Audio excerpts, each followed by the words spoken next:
Salam alaikum. How are you doing, guys? I hope you're certainly taking care of yourselves. The year is going well, yeah? Some of you are chilling, cruising. I'm seeing some videos of some people, some friends of mine, enjoying their best lives. Some of them are going to Dubai. Guys, please remember me. Don't leave me here. Habibi, come to Dubai. Today's podcast, I'll be talking about the future of Africa, or the future of Africa. So let's start this properly then, shall we? Man Zakin. Habari Jambo. Bon dia. Buenos dias. Guten Tag. Wezo Machimaha. Bonjour, bonsoir. The future of Africa. I was talking to a friend earlier today, Eva Gloria, and she said, Prince, that's what she actually said. Prince, I think we should actually subtract 2 years from our lives. I'm like, Eva, why? And she says, because there was the pandemic, and that's how she says pandemic. I know she watched the video and says that's not how she says it, but I'm telling you guys, take it from me. There was a pandemic, and so I actually think that my age is not my real age. My age is my age minus 2. So please, for those of you who are feeling old, remember that we went through 2 years of lockdown, so please subtract 2 years from your age and we are good to go. The future of Africa and innovation. I honestly think that when it comes to Africa, we've put ourselves in quite a precarious position. We've put ourselves in a place where our future is going to be determined with the decisions that we make in the next 10 years. I'll give an example. If you take a country like Morocco, I can tell you for a fact, in the next 20 to 30 years, most of the leaders in Africa would have been trained right on this soil. Most leaders in Africa would have been trained in Morocco. That's without a shadow of doubt. Why? Because Morocco has positioned itself to be the leader when it comes to innovation, technology, and leadership. Morocco has instituted policies, pragmatic policies, to ensure that not only are they training the leaders of their country, but they're training the leaders of other countries as well. I can say for certainty, in the next 20 to 30 years, almost every African country is going to be pro-Morocco, which if you're not, please, let's have a conversation on why you're not. But almost every African country is going to be pro-Morocco.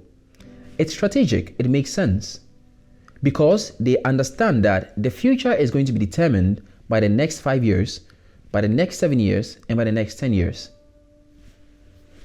The future of Africa then is very evident when you take some countries into perspective. I'm not going to call out specific countries because I don't want to get blasted, but you know your countries. There is a friend of mine who actually does this. He says, in a continent that starts with A, there's a country that starts with N. you can guess what the countries you want. But if you look at certain countries are bound to implode. There are no two ways about this. And this is certainly because structures are not being put in place to mitigate the catastrophes that are about to happen. Does that mean that Africa is hopeless? Most definitely not. I argue that Africa actually has the greatest potential on the surface of this earth. It is for this reason that every country that is worth its salt has a plan for Africa. There is a Russian plan for Africa. There is a German plan for Africa. There is a Belgian plan. There's a Belgian plan, or what is it called, for Africa. There's a French plan for Africa. There is a Moroccan plan for Africa. There is an American plan for Africa. There's a Spanish plan for Africa. There's a Chinese plan for Africa. We can go on and go on and go on. There's an Indian plan for Africa. That shocked me, actually. That is to say that why is everybody's attention being drawn to this particular continent? You and I both know why. People argue it's the natural resource. But that, I think, is quite a stupid argument if you ask me. The human resource is just a very minute part of the whole game. Why? Because they are bound to finish at some point in time. Unless we attain that gold is infinite. Gold is bound to finish. Bauxite is bound to finish. Most resources are bound to be depleted in a few years. What is a resource that is bound to keep increasing? You guessed right. The human resource. So Africa currently stands at 1.34 billion people per the estimation. In 2050, bound to be doubled. That puts us as 2.68. How long is it going to take us to double that? And remember, I often tell people this, that when they say that Nigeria is made up of 200 million people, good luck counting everybody in Nigeria alone. Good luck counting everybody in Ghana alone. Good luck counting everybody in Chad and Niger. Bonne chance. The future of Africa then is to be found in the game of population. What are we developing? What are we planning ahead of time for the population that is ever so increasing? What are we planning for them? Because people without purpose are bound to cause problems. People without purpose are bound to be problematic. With our population doubling and tripling with the years coming, we are bound to find ourselves in a catastrophe if we do not start putting in measures, pragmatic measures for that matter, in place. As they say in French, dès sommet, starting from today. We are actually bound to find ourselves in a place where we have all the human resource that we could ever need, but we don't have what to use them for. And as we say, an idle mind is a workshop, or is the workshop for the devil.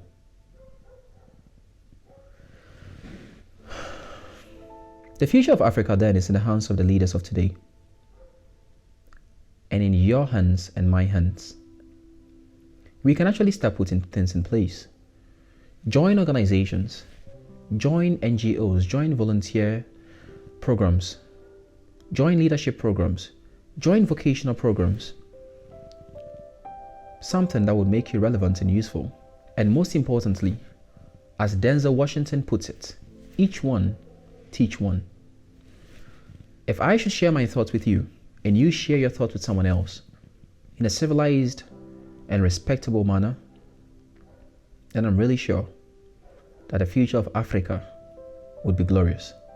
We certainly wouldn't have the skyscrapers found in Wakanda. We certainly might not have vibranium.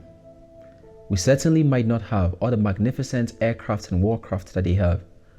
But we would be in a good place where each one teaches one, and each one keeps one, and each one feeds one, and each one is there for the other one. Until I come your way next time, this is our podcast for this week. Have a wonderful rest of the week, and let me know what you think about the future of Africa. In your opinion, do we have hope? Or should we all just leave the continent and the last one should turn off the light? I hope to come your way next week. Cheers, guys.